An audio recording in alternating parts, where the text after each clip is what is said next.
Hi, my name's Oliver and today I'm going to be discussing operational amplifiers. The aim of experiment 3 was to plot a logarithmic frequency response of the operational amplifier to identify various threshold frequencies across 3 gains. By identifying these data points, a fitted line could then be extrapolated, allowing the low frequency open loop gain of the circuit to be determined. Additionally, students gained insight to the design of operational amplifier circuits by first deriving voltage input and output relationships and confirming such expressions using experimental analysis. Operational amplifiers, or op-amps, are integrated circuit devices used to essentially amplify weak electric signals. So pretty much, op-amps consist of 2 input pins and 1 output pin, which play a role of amplifying the difference between signals applied to the input pins. The conventional symbol for an op-amp is displayed here, where we can see that the positive terminal is associated with the non-inverting input and a negative terminal is associated with the opposite. When an input signal is connected to an op-amp as shown, the voltage output being amplified becomes an inverted copy of the input voltage, as shown by the equation. Op-amps are most often used in conjunction with surrounding components that provide feedback. These may include resistors and capacitors, and essentially are what actually define the operation of the overall circuit. The particular configuration used in this lab introduces negative feedback since the feedback resistance is connected to the inverting negative input. This in turn stabilizes the circuit against any changes to the op-amp and parameters, allowing for an improved frequency response. To verify that the voltage gain AF is given by the ratio of feedback resistance and input resistance, we begin by recalling that the input impedance of the op-amp is extremely large, in the order of gigaohms. And so we have that the amount of current flowing in and out of the terminals are essentially negligible. As such, we can state that the voltage drop across these 2 paths are also negligible. Consequently, all the input current travels through and into the feedback. We can now directly apply Kirchhoff's voltage law to the circuit, which states that the sum of the voltage differences around a closed loop must be 0, which yields the 2 expressions. We can then rearrange the first equation in terms of the output voltage and sub it into the second. After solving for the output voltage, we obtain the expression. Finally, we can now apply the definition of a voltage gain, and thus we have analytically verified that the gain of this circuit is expressed as follows. When an ideal frequency response is plotted using logarithmic scaling, a constant voltage gain is present until a certain threshold frequency is reached, after which a drop in gain is observed. Additionally, for larger gains, this frequency value reduces. Since the gain bandwidth product of an ideal op-amp is constant, the low frequency open loop gain can be found at the y-intercept of the shown plot.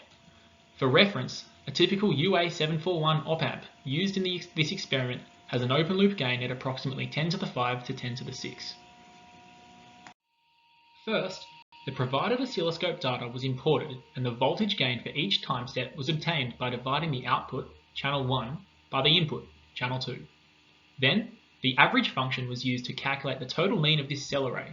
This process was repeated for all of the provided frequency files, resulting in 3 separate tables of -10, -100, and -1000 gains. Together, these 3 gains were plotted as the logarithmic gain against the logarithmic frequency. Consequently, the threshold frequencies for each gain were identified.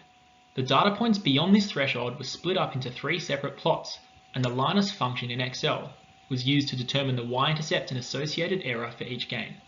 Finally, the average of these 3 values were computed and the total open loop gain of the circuit was obtained.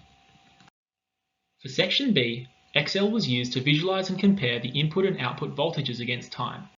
This was then used to confirm the analytically derived expressions for each specified circuit. So here we can see a logarithmic plot which illustrates the frequency response of the 10, 100, and 1000 gains. As expected, the smallest gain of 10 aligns with the 10 on the log scale, and each subsequent gain has an equidistant rise. Additionally, all 3 gains appear to taper off at a certain frequency. In order to extrapolate the data beyond these points, these frequencies were analysed. So the goal was to fit a linear curve to all of the data points contained beyond their respective threshold frequencies. However, it's extremely important to note that we can't simply isolate all of these data points together and construct a line of best fit, because each of the gains contain different amounts of data points. This would introduce bias or weight towards whichever gains contain the most amount of data points. Furthermore, if one of these gains had errors, it would immensely skew the resultant line of best fit. Instead, a much more effective method of analysis was adopted, whereby each of the three gains were isolated and had their individual lines of best fits constructed. Then, the average intercepts of these lines could be computed, and the resultant open loop gain could be achieved. So here we can see the equations of each of the three lines. Note that the equations are of exponential form due to the fact that the plots have a logarithmic scale. Using the linest function of Excel, the y-intercepts and errors of each of the gains were accurately determined, and the resultant low-frequency open-loop gain of the op-amp was calculated to be 2.66 times 10 to the 6 plus or minus 10.8. This value is slightly larger than the expected open-loop gain, which was between 10 to the 5 and 10 to the 6. This means that there are unaccounted errors present in the circuit, or another method of analysis needs to be considered. This experiment could be improved by ensuring that the data recording takes place in a temperature-controlled room, since op-amps are temperature-dependent devices.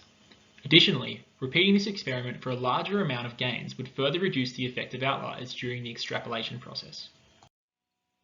In part B of the experiment, an adder circuit was constructed by simply connecting two input resistors as shown, using the already discussed inverting equation. We can directly apply Kirchhoff's voltage law. However, observe that if all the input impedances are equal in value such that R1 is equal to R2 is equal to RIN, the equation then simplifies down as shown, and we can now have an op-amp that will amplify each individual input voltage and produce an output that is proportional to the sum of the two input voltages, V1 and V2.